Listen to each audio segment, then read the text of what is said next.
तेरा करुणा दिखलाओ तुम सोई हुई। परम श्रद्धेय जगत गुरु महाराज श्री जी के चरणों में अपने शीश को झुका करके नमन करता हूँ। और सबसे पहले तो मैं इस लाइव वीडियो के माध्यम से गुरुग्राम की, हरियाणा की जनता से क्षमा मांगना चाहता हूँ। गुरुजी, आपके आगमन की, भोले बाबा के आगमन की बहुत तैयारियां हमने की थी, बहुत इंतजाम हमने किए थे और बहुत अच्छे ढंग से लाखों की संख्या में श्रद्धालु माँ शीतला की इस धरती पर, गुरुद्रोण की इस धरती पर शिव महापुराण का आनंद भी ले रहे थे। जैसा कि आप जानते हैं, कल थोड़ी वर्षा जरूर हुई थी, लेकिन उसके साथ साथ हमारी पूरी टीम ने व्यवस्था बना करके रखी और प्रयास किया कि जल की हम निकासी करके अगले दिन की कथा को सुचारू रूप से फिर से चला सकें। लेकिन कुछ दबाव ऐसे थे, प्रशासन की मांग थी, प्रशासन का आदेश भी था और आकर के हमें ये निवेदन किया गया, ये आदेश दिया गया कि इस कथा को आपको आगे स्थगित करना पड़ेगा, व्यवस्था आप नहीं बना पाएंगे और हम आपको ज़्यादा व्यवस्था नहीं दे पाएंगे।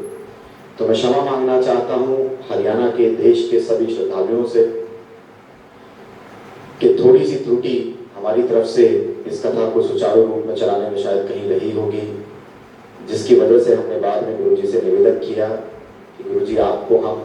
जो 5 दिन का हमने संकल्प लिया था, आपका जो आशीर्वाद हमने लिया था, तो इस 5 दिन को आप सुचारू रूप से चला करके सभी भक्तों को ऑनलाइन यूट्यूब, फेसबुक के माध्यम से, आस्था के माध्यम से आप आशीर्वाद दे करके जाएं, इस कथा को कम से कम अधूरा ना छोड़ें। तो गुरुजी ने आप सभी के प्यार से, आप सभी की दुआओं से गुरुजी ने हमारे निवेदन को माना है और इस कथा को परिवार सहित लाइव करने का गुरुजी ने निवेदन स्वीकार किया है। मैं हाथ जोड़ करके, सर झुका करके आदरणीय परम श्रद्धेय गुरुजी का बहुत बहुत धन्यवाद करता हूँ। और साथ में ये भी कहना चाहता हूँ कि इस बार थोड़ी मदद जो हमें मिलनी चाहिए थी वो नहीं मिल पाई वर्तमान प्रशासन से, लेकिन आगे हम प्रयासरत हैं और इस कथा के समापन के बाद मेरी गुड़गांव की जनता के लिए, चाहे मुझे 1 साल में समय मिले, 2 साल में मिले, 5 साल में मिले, लेकिन इस 5 दिन की कथा के समापन होते ही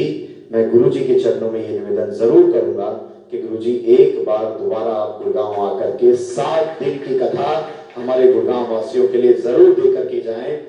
जो शिव भक्त इस बार आशीर्वाद पूर्ण रूप से नहीं ले पाए, आने वाले समय में जब भी आपकी कथा का मुझे मौका मिलेगा, इससे भी भव्य, इससे भी विशाल, इससे भी अच्छी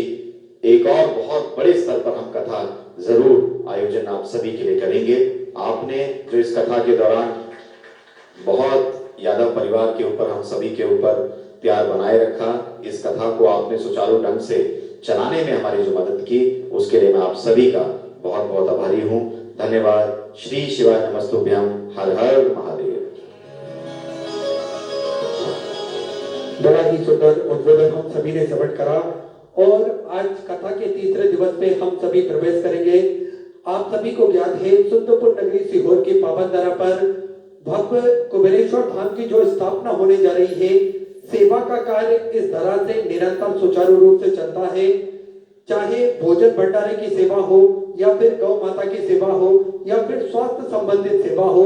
श्री विठलेश्वर सेवा समिति द्वारा निरंतर सारी